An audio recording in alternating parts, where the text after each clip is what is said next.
মৰমৰ ছাত্ৰ-ছাত্ৰীসকল, আজি আমি আলোচনা কৰিম সপ্তম শ্ৰেণীৰ ইংৰাজী যিখন কিতাপ চেঞ্জ হৈছে এই কিতাপখনৰ প্ৰশ্ন উত্তৰখিনি আলোচনা কৰিম। তো ইয়াৰ লেসন 1ৰ আজি প্ৰশ্ন উত্তৰখিনি আলোচনা কৰিম। লেসন 1ৰ নাম কি? নেচাৰ এৰাউণ্ড আছ। তো এই প্ৰশ্নবিলাক তোমালোকৰ কাৰণে ইমান ইম্পৰ্টেণ্ট নহয়। তো ডাইৰেক্ট আমি এক্টিভিটিছৰ প্ৰশ্ন উত্তৰখিনি আলোচনা কৰাৰ। তো এই কবিজনৰ নাম কি?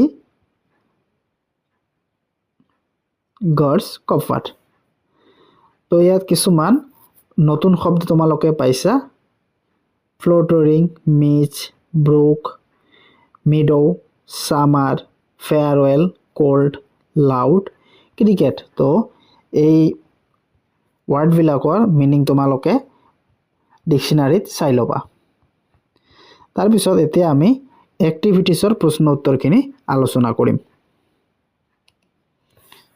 তো ইয়াৰ 1 নম্বৰত কি কৈছে? একৰ 8 let's learn what the following ward mean in the poem. তো ইয়াত কি কৈছে? এই ৱাৰ্ডবিলাকৰ মিনিং কি তোমালোকক পঢ়িব লাগে। তো ব্ৰুক ইয়াৰ মিনিং কি? A small stream. Put on ইয়াৰ মিনিংটো হ'ল ৱেয়াৰ। তাৰপিছত ফেয়াৰৱেল ইয়াৰ মিনিংটো কি?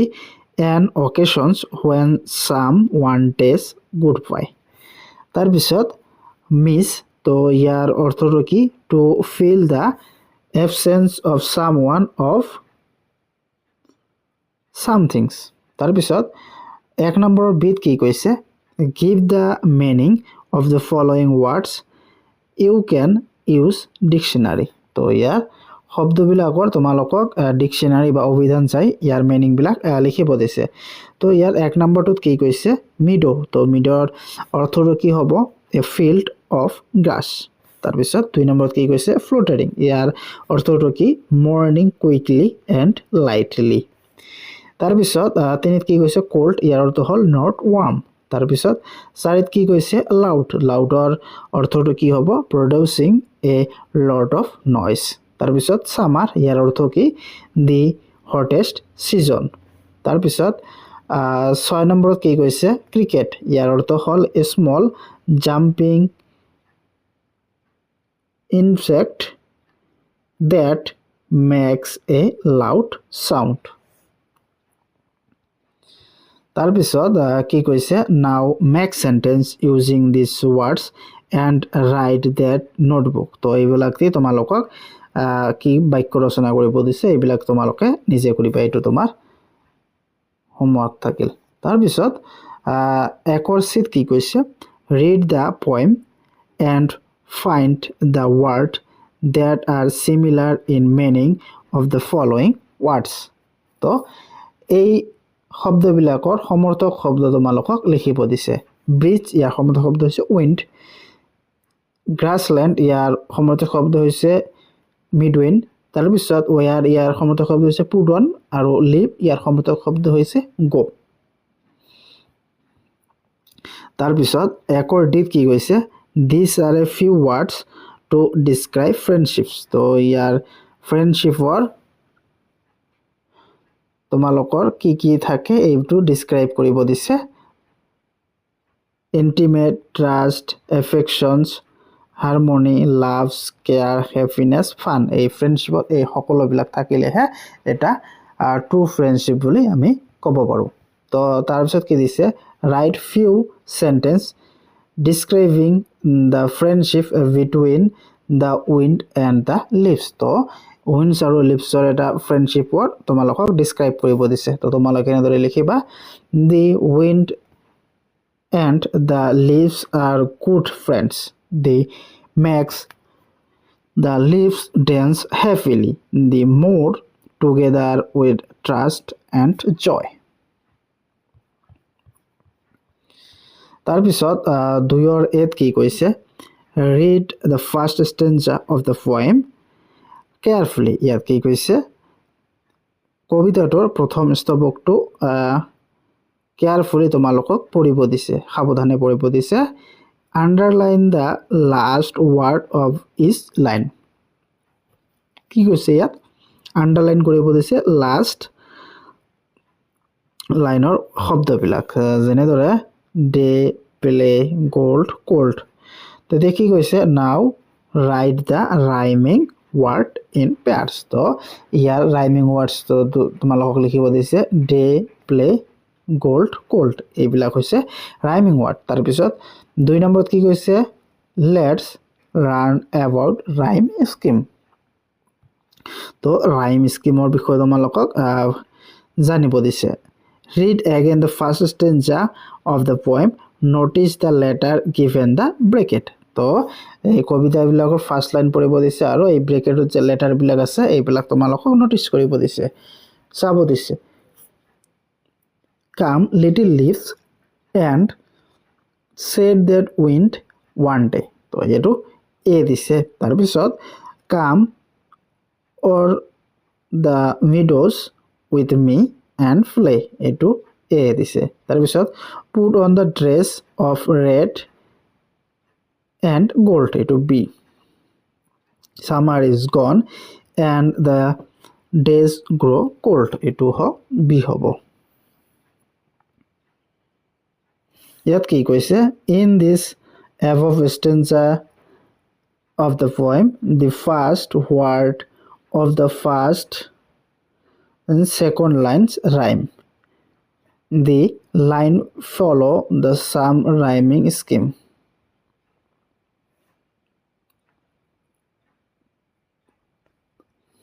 তো এইবিলাক রাইমিং স্কিমত তোমালোকক কৰিব দিছে তো এইটো তোমালোকক নিজে কৰিব দিছে তো সোৱা এইটো মই তোমালোকৰ কাৰণে কৰি দিছো এই ৰাইমিং স্কিমটো হ'ব এ বি তাৰ পিছত তোমালোকৰ দুইৰ ডিপ কি কৈছে fill in the blank and complete the poem choosing the right word from the box to match the rhyme scheme তোমালোক এ বি ভি এনে কৰিব দিছে তো তোমালোক খালিত লিখিবা the wind blows gladly through the trees এটো কি হ'ব এটো trees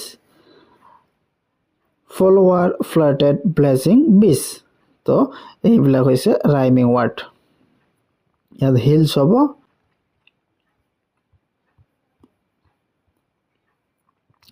তাৰ পিছত কি কৈছে let's see how much we have understood ইয়াত 3 নম্বৰ এত কি কৈছে choose the correct answer ইয়াৰ একত কি কৈছে which one of the following means moving lightly and quickly the side option আছে ইয়াৰ ভিতৰত এটো শুদ্ধ হ'ব fluttering c option c টো শুদ্ধ হ'ব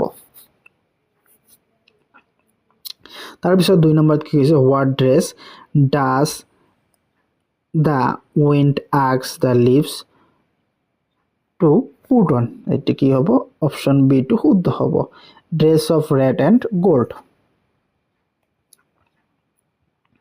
তাৰ পিছত 3 নম্বৰত কি কৈছে how did the leaves respond of the loud call of the wind ইয়াৰ ভিতৰত a option টো শুদ্ধ হ'ব by fluttering down one by one তাৰ পিছত 4ত কি কৈছে who heard the wind's loud call year c option টো শুদ্ধ হ'ব the leaves এতিয়া তিনিৰ বিত কি কৈছে answer the following questions এই কোশ্চেন বিলাকৰ आंसर দিব কৈছে তো ইয়াৰ 1 নম্বৰ কোশ্চেনত কি কৈছে what does the wind ask the leaf to do তো ইয়াৰ উত্তৰ তোমালোকে লিখিবা তো ইয়াৰ 1 নম্বৰ উত্তৰত লিখিবা the wind asks the leaves to come over the meadows to play তাৰ পিছত 2 নম্বৰ কোশ্চেনত কি কৈছে why did the wind ask the leaves to wear dress of red and gold তো ইয়াৰ 2 নম্বৰ উত্তৰ কোনটো হ'ব এটো because summer is gone and the leaves change color to red and gold in autumn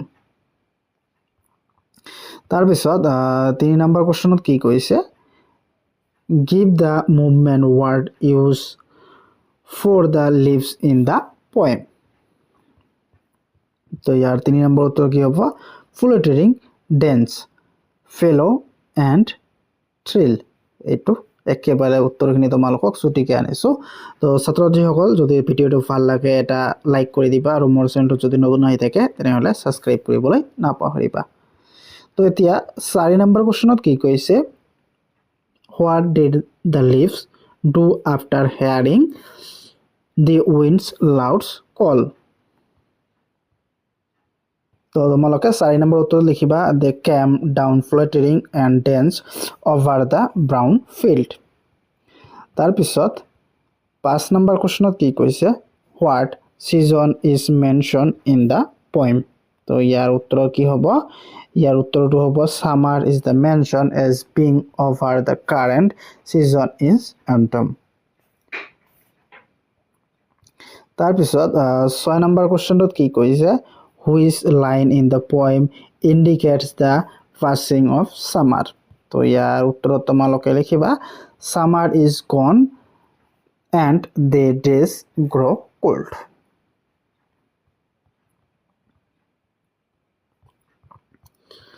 তো এতিয়া 4 number কি কৈছে read the following lines from the poem তো এই লাইন কেইটা তোমালোকক ভালদৰে পঢ়িব দিছে calm little leaves and said the winds one day here the poet has given human qualities to winds and the leaves and has made them human like this is known as personifications তো কি কৈছে now read the poem again write down the lines where the activities of the wind and leaves resemble human actions said the wind one day put on your dress the leaves had singing the soft little song they know তাৰপিছত 4 beet কি কৈছে you have already learned about alternations in your previous class there are some alterations in the poem the wind and the leaves find them and write below ইয়াত 1 নম্বৰত লিখিবা তোমালোকে calm little leaves 2 নম্বৰত লিখিবা little brook sing তো sing হ'ব sing as your farewell song তো এইবিলাক তোমালোকৰ ইম্পৰ্টেন্ট নহয় এই 6 নম্বৰটোত কি কৈছে read the poem and write down the explanations তো এইটো বহিত উঠা নাই তো ইয়াত কি কৈছে কবিতাটো পঢ়ি তোমালোকক স্টেঞ্জা এইটো প্ৰথম স্টেঞ্জা তোমালোকক কৰি উদাহৰণ হিচাপে দিছে আৰু বাকি দুটা স্টেঞ্জা তোমালোকক লিখিব লাগে মই তোমালোকৰ সুবিধাৰ বাবে স্টেঞ্জা বিলাক ফাৰ্স্ট স্টেঞ্জাটো দিয়া আছে তোমালোকে সেকেন্ড স্টেঞ্জা এইখিনি লিখিবা in the second stanza the leaves hear the loud call of the winds and fall down from the trees they flutter and fly over the fields dancing and singing softly this describe the movement and joy of the leaves তাৰপিছত 3 number stanza কি আছে third stanza in the third stanza the leaves say goodbye of the cricket and the little brook they say that they have been friends for a long time and now must leave they also feel that they will be missed by their friend তো ইয়াত তোমালোকে বুজি পাইছা নিশ্চয় তো প্ৰথম কবিতাটোৰ প্ৰথম স্টেঞ্জা অৰ্থাৎ স্তবকটো তোমালোকক লিখি দিছে আৰু এই দ্বিতীয় আৰু তৃতীয় স্টেঞ্জাটো তোমাক লিখিব দিছে তো মই তোমালোকৰ সুবিধাৰ বাবে এই দুটা স্টেঞ্জা লৈ আনিছো এইটো স্টেঞ্জা 2 আৰু এইটো স্টেঞ্জা 3 বা স্তবক 3 তো তোমালোকে এনেদৰে বহিত লিখি লবা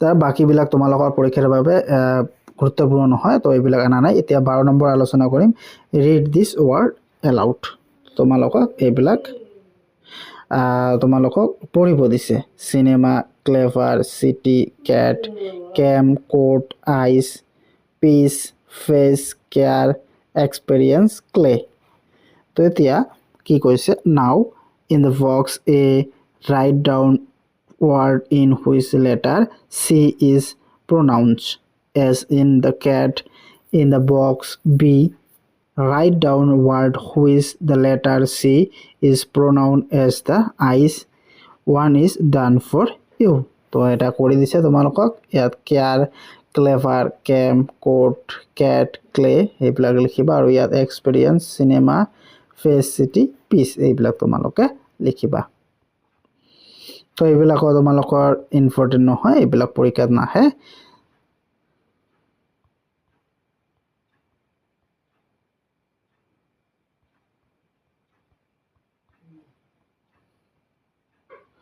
এতিয়া 16 নম্বৰত কি কৈছে read the following word এইবিলাক পঢ়িব দিছে ice item idle bike night the sound common to this word in the vowel sound is word time now read the following words এতিয়া 8 aim came rain 8 fin the sound common of this word vowel and the word is pen so 16 bit কি কৈছে read the following word তো এই word বিলাক তোমালোকক পঢ়িব দিছে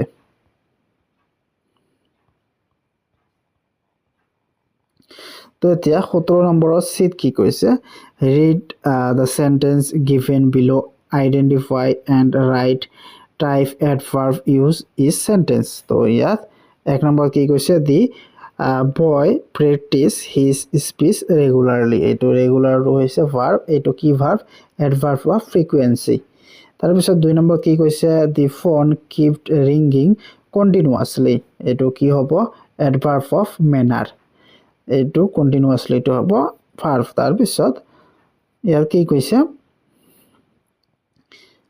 I have heard this story before year adverb to হৈছে before এটো কি হ'ব adverb of time তাৰ পিছত সারিত কি কৈছে I was quite sure এটো হৈছে adverb of degree তাৰ পিছত 5 নম্বৰ কি কৈছে the people have gone out এটো হ'ব adverb of place তাৰ পিছত 6 নম্বৰ কি কৈছে the respond quickly এটো হৈছে adverb of manner